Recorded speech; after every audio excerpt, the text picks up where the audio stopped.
여러분, 한 번쯤 거울을 보며 피부가 좀 탱탱해졌으면 하신 적 있지 않으신가요? 요즘은 수술이 아닌 짧게는 10분, 길어야 30분 만에 끝나는 간단 시술의 시대입니다. 입가 주름을 싹 사라지게 하고 볼륨을 탱탱하게 채워주는 주사 한 방으로 동안 외모를 되찾을 수 있는 시대가 온 거예요. 특히 HA 필러가 가장 대표적인데요. 그리고 바로 여기 이 HA 필러 시장의 중심에 선 기업이 있습니다. 필러 하나로 전 세계 50여 개국에서 사랑받는 기업, 바로 바이오 플러스입니다. 바이오 플러스는 바이오 의료 기기뿐만 아니라 바이오 코스메틱, 펫 바이오 분야, 나아가 비만, 당뇨 치료제 개발까지 연구개발 파이프라인을 확장하며 새로운 게임 체인저가 될 것을 자신했다고 하는데요. 그래서 이번 시간에는 바이오 플러스는 어떤 기업인지, 그리고 어떤 잠재력을 지녔는지 저와 함께 아주 쉽고 간단하게 알아보겠습니다.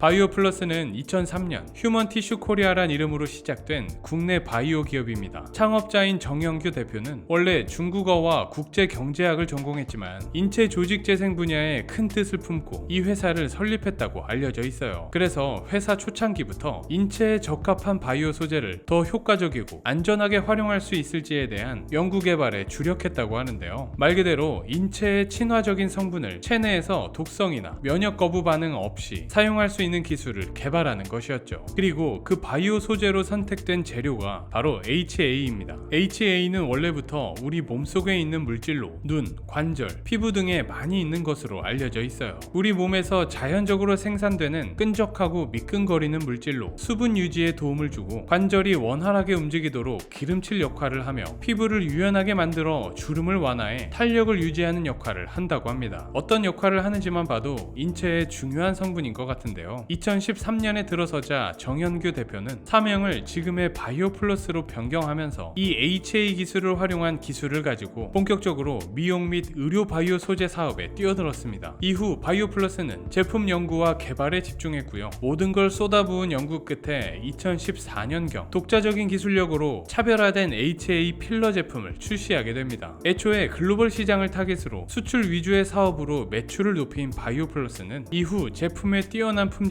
이용자들로 하여금 입소문을 타면서 회사는 더욱더 몸집을 키워갔죠. 자연스럽게 매출 또한 껑충 뛰기 시작했는데요. 그 결과 2021년 9월에는 코스닥 상장에 성공했고요. 이제는 세계 50여 개국에 제품을 수출하는 글로벌 기업으로 발돋움했다고 해요. 정현규 대표는 사업 초기부터 HA의 잠재력에 주목했고 이를 활용한 혁신 제품 개발에 몰두하여 지금까지 승승장구해 오고 있습니다.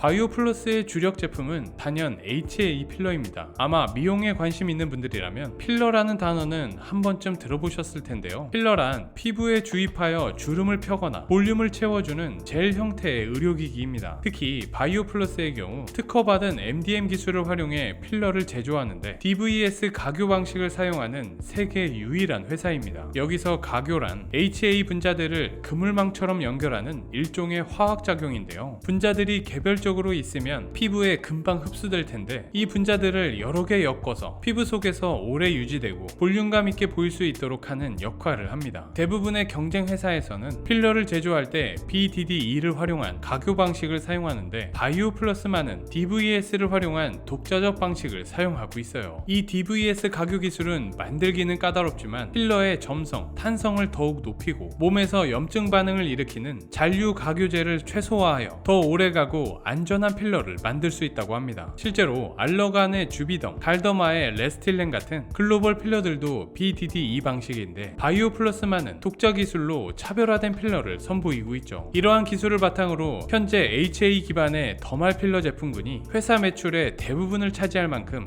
효자 상품이에요. 물론 이러한 필러 외에도 바이오 플러스는 다양한 바이오 의료기기를 갖추고 있습니다. 그중 하나인 유착 방지제는 수술 후 조직 간 달라붙음을 막아주는 의료용 겔 시트 제품으로 바이오 플러스는 HA를 활용한 유착 방지제를 개발해 생산하고 있고요. 또 하나 주목할 제품은 조직 수복제입니다. 조직 수복제란 쉽게 말해 몸속에서 손상된 조직을 회복시키는 데 도움을 주는 의료용 제품이라고 볼 수 있어요. 조직 수복제에는 관절용과 방광용 두 가지가 있다고 하는데요. 관절 수복용 제품인 PR신호는 무릎 같은 관절에 주사해 연골과 관절을 보호하고 관절 주위에서 윤활유 역할을 한다고 해요. 2021년 하반기에 출시되어 개발되어 몇 달 만에 무려 5억 원의 매출을 올릴 정도로 빠른 성장을 보였죠. 그리고 방광용 조직 수복제인 블레드케어는 만성 방광염 치료제로 쓰입니다. 2021년 말 식약처 허가를 받았고 출시 후 국내 방광염 치료 시장에서 점유율을 빠르게 높여가는 중이라고 해요. 이렇게 HA 응용 제품들을 폭넓게 갖추고 있는 것이 바이오플러스의 강점입니다. 그런데 바이오플러스의 영역은 여기서 끝이 아니었습니다. 바이오플러스는 단순 의료기기를 넘어 바이오 코스메틱까지 사업 영역을 확장 중입니다. 의료기기에서 쌓은 기술을 바탕으로 기능성 화장품과 피부 미용 제품도 개발하고 있는데요. 피부에 주사하는 스킨 부스터부터 홈케어용 고기능 화장품까지 제품군을 확대하고 있습니다. 2023년에는 자체 화장품 브랜드 보닉스를 런칭해서 리보라인 같은 펩타이드 함유 스킨케어 제품을 선보였어요. 이 펩타이드가 함유된 화장품은 프리미엄 화장품 시장에서 주목하는 상품으로 단순히 보습에서 끝나는 것이 아니라 콜라겐 생성, 피부 재생 촉진, 노화 예방 등 피부 기능을 개선하는 화장품이라고 해요. 이 제품은 중국 위생 허가까지 받아 성형외과와 피부과로도 공급되기 시작했습니다. 화장품 사업은 아직 매출 비중이 크진 않지만 피부 기능 개선에 초점을 맞추어 차별화된 화장품으로 시장을 공략하고 있죠. 그런데 최근 바이오플러스의 사업 영역은 정말 의외의 분야로까지 확장되기 시작합니다. 사실 바이오플러스의 더 나은 생명을 위한 바이오 기술은 사람들에게 한정된 것이 아니거든요. 바이오플러스가 관심을 보이고 있는 또 하나 흥미로운 분야는 바로 펫바이오예요. 반려동물 시장이 급성장함에 따라 바이오플러스는 동물용 의료기기 개발에 나서게 됩니다. 2019년에 동물용 의료기기 제조 허가를 받았고 이를 토대로 동물 전용 필러와 유착 방지제를 개발해 국내외 허가를 취득한 상태라고 해요. 사람과 마찬가지로 동물의 수술 후 유착을 막거나 노령 반려동물 관절에 윤활을 주는 목적으로 사용할 수 있는 제품들이죠. 사람으로 쌓은 기술력을 반려동물 의료에 접목하여 시장의 크기가 점점 커지고 있는 반려동물 시장까지 공략에 나서고 있습니다. 마지막으로 보툴리눔 톡신에 대해 이야기해볼게요. 보툴리눔 톡신은 성분의 일종으로 우리가 흔히 알고 있는 보톡스의 성분입니다. 신경 마비 독소 성분을 갖고 있는 보콜리눔 톡신을 인체에 사용할 수 있도록 의료용으로 정제하여 이를 상품화한 게 바로 보톡스라고 보시면 됩니다. 이 보톡스는 주름 개선, V라인 시술과 같은 미용 목적이나 근육 경련 치료, 편두통 완화 등 치료 목적으로 주로 사용되는데요. 보톡스의 수요가 높은 만큼 바이오플러스도 이러한 계열의 제품 개발에 공을 들이고 있습니다. 기존 톡신을 개선하여 효과 지속 시간이나 안정성을 높인 개량형 톡신을 개발하기 위해 노력 중이라고 해요. 이 톡신이 상용화되면 필러와 함께 미용 시술 쌍벽을 이루는 제품이 추가되는 셈이어서 회사 입장에선 매우 중요한 파이프라인을 구축하는 셈이죠.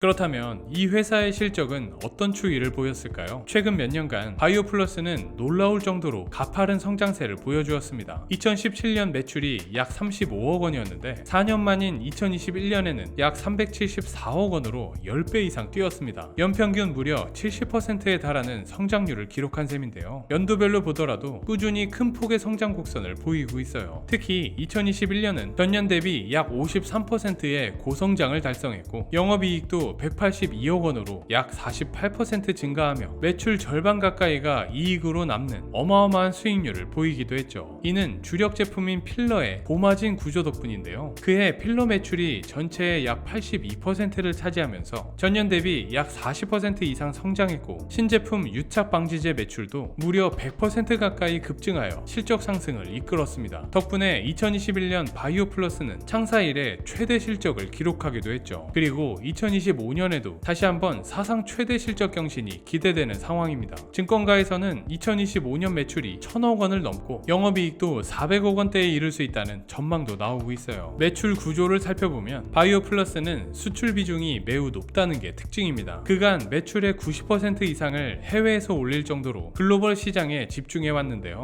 2024년 기준으로도 전체 매출 중 무려 73%가 해외 매출이에요. 그렇다고 어느 한 지역에 집중된 것이 아니라 아시아 약 30%, 중동 20%, 러시아 19% 등 여러 지역에 골고루 수출하며 안정적인 구조를 구축하고 있습니다. 이와 같이 바이오플러스는 글로벌 시장에서 더 활발히 매출을 일으키는 기업입니다. 이는 앞서 말씀드렸듯 정영규 대표가 일찍부터 글로벌 시장을 겨냥해 사업을 준비했기 때문이죠. 덕분에 특정 국가의 리스크에 비교적 덜 취약하고 여러 나라에서 고르게 매출이 나오는 구조를 갖췄습니다. 제품별 매출 비중은 당연하게도 HA 필러와 필러가 압도적 1위입니다. 그래도 매년 신제품 효과가 나타나고 있어서 사업 다각화에 따른 매출 구조 변화가 서서히 진행 중이에요. 한마디로 필러 단일 제품 의존도는 점차 낮아지고 있고 다양한 제품군에서 고른 성장이 이루어지며 점차 안정성을 구축하고 있다는 얘기죠. 이렇듯 바이오 플러스는 미래 성장을 위한 큰 그림을 그리면서 다방면으로 전략을 시행해 나가는 중입니다. 지금 보고 계시는 영상이 유익하시다면 구독, 좋아요 부탁드립니다. 그렇다면 바이오 플러스가 그들의 미래 먹거리를 위해 구체적으로 어떤 전략을 세우고 있는지 살펴볼까요? 가장 먼저 생산 인프라 확충입니다. 바이오 플러스는 최근 충청북도 음성군에 첨단 대규모 공장을 건설하는 약 1,500억 원 규모의 바이오 컴플렉스 프로젝트를 시행했습니다. 이곳에 건설된 신공장은 5층 규모의 연면적 46,000제곱미터나 되는 거대한 시설로 2025년 5월 15일에 준공을 완료했죠. 이 공장이 완전히 가동되면 기존 성남 본사의 생산 라인을 뛰어넘는 대량 생산 능력을 확보하게 되는데요. 무엇보다 이곳에서는 HA 필러는 물론 새로 개발 중인 비만, 당뇨 치료제와 보툴리눔 톡신까지 개발, 생산할 계획이라서 의료기기부터 바이오 의약품까지 한 곳에서 아우르는 통합 생산기지 역할을 하게 됩니다. 즉 바이오 플러스의 미래 성장 동력의 요람이라고 볼 수 있어요. 이곳이 풀 가동되면 생산 효율이 올라가 원가 경쟁력이 높아지고 대규모 주문에도 대응할 수 있는 글로벌 공급 역량이 갖춰지게 됩니다. 둘째는 해외 시장 공략입니다. 바이오 플러스는 원래도 수출형 비즈니스를 해왔지만 최근에는 해외에 직접 생산기지와 법인을 세우며 현지 밀착 전략을 펼치고 있어요. 그 대표적인 예가 중국 하이난 자유무역 특구 진출입니다. 중국은 세계적으로 필러 수요가 폭발적으로 증가하는 주요 시장 중 하나입니다. 하지만 중국 정부의 까다로운 인허가 장벽 때문에 해외 미용, 의료기업들이 진입하기 어려운 측면이 있죠. 이런 문제를 해결하기 위해 바이오 플러스는 2020년 중국 하이난 자유무역 특구에 현지 합작법인을 설립하고 생산시설 및 미용 성형 복합센터 구축을 시작했습니다. 하이난 보아오 의료관광 특구는 해외에서 승인된 의료기기를 비교적 쉽게 들여와 사용할 수 있는 특구라서 이를 활용하겠다는 전략입니다. 2023년 말 공장 건물을 완공했고 2025년 초 현지 공장의 GMP 인증까지 획득하면서 이제 곧 중국 내 필러 생산 판매가 가능해질 전망이에요. 현재 하이난 공장에서 바이오 플러스의 HA 필러 제품이 중국 의료기기 허가를 기다리는 중이며 승인만 나오면 바로 현지에서 생산된 필러를 중국 전역에 공급할 계획이라고 합니다. 하지만 그렇다고 필러 허가가 떨어질 때까지 기껏 지어놓은 공장을 놀릴 수는 없겠죠. 그래서 바이오 플러스는 우선 하이난 공장에서 자사 화장품을 생산해서 중국에 판매하는 전략을 취하고 있어요. 바이오 플러스는 현재 중국뿐만 아니라 이 제품으로 베트남 시장에 진출하며 동남아 시장에도 브랜드 인지도를 높여가고 있습니다. 게다가 바이오 플러스는 글로벌 시장 확장을 위해 중국 외에도 미국, 일본,